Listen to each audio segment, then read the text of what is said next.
My name is Ellen. I am currently a student in Cal State Long Beach, majoring in animation. I identify as a pansexual female. My name is Amy Fan, founder of Diversity Protections, and I identify as a queer woman. I'm focusing a lot on my classes, just trying to work on my art and my animation. The biggest goal I have for myself is to eventually create, write, and direct a cartoon series for people of all ages, incorporating elements of the queer community into it.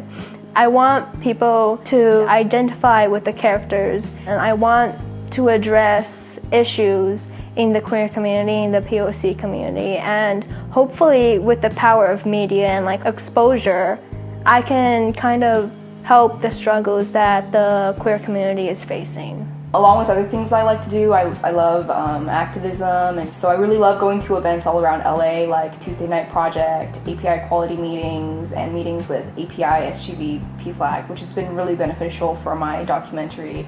I enjoy photography and anything art related. Also, most of all, I really identify as being a workaholic. I often juggle multiple jobs and leadership positions, and I don't have enough time to hang out with my sister. But I think that's just kind of the life that I really like to enjoy, and I love being involved in just a lot of different things.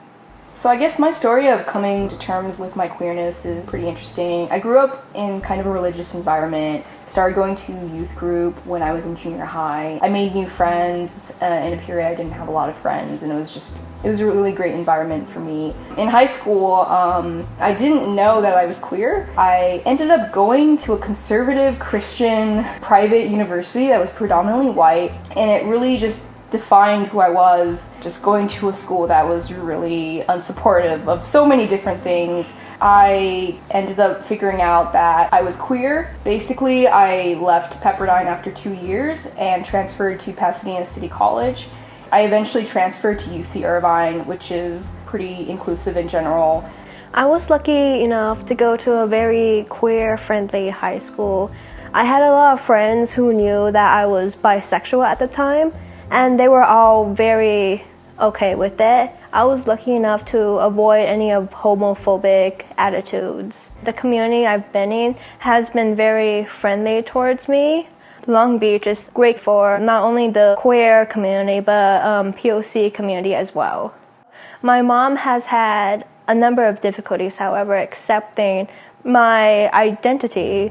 Back when I was in high school, I remember when I first came out to her, I identified as bisexual, and when I first told her I was bisexual, it was because I had recently broken up with my girlfriend at the time, and I was just really depressed, really upset. I just wanted to open up to her, let it all out and vent, but when I told her that I was bisexual, instead of sympathizing with me, she told me that she didn't want me to go that route. And I remember I was so upset with her response that I pretty much stopped being sad so I could go on a tangent about how she was homophobic and how it's just not right for her to think less of me or less of other people for the way that they identify. When I came out to my father, however, that was not as emotional. I just sent him an email because he was in China at the time saying, hey, I'm not straight. And then we didn't even talk about it. He was like, oh, that's cool. And then we started talking about the other things I wrote in my email. And that was it. How I came out to my mom was I kind of piggybacked my sister coming out. She did the hard part. We were in the car and my mom brought up my sister coming out.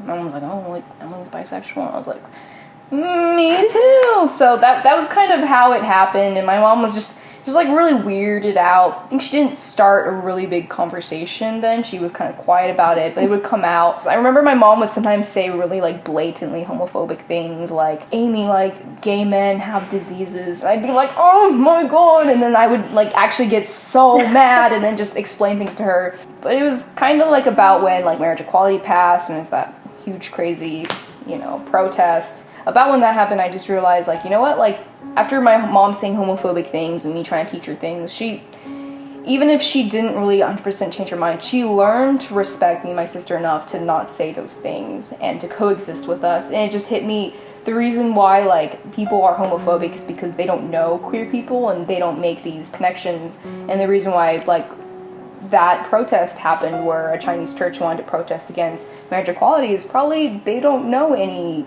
queer kids. Maybe their kids are queer and they don't even know. Maybe their kids are in the closet. And it just made me realize like if we don't talk about these stories, if we don't try to like share our own narratives, like things are just gonna stay the way they are. So I wanted to be proactive about it. I think my mom's kind of like coming to terms with things. She definitely accepts me and my sister. I know that in the end, like her relationship with us is more important than however we identify. I really hope that that can be true for a lot of other parents. I think in the end, as long as parents love their kids and are willing to at least hear their kids out, there's going to be change in the SGB.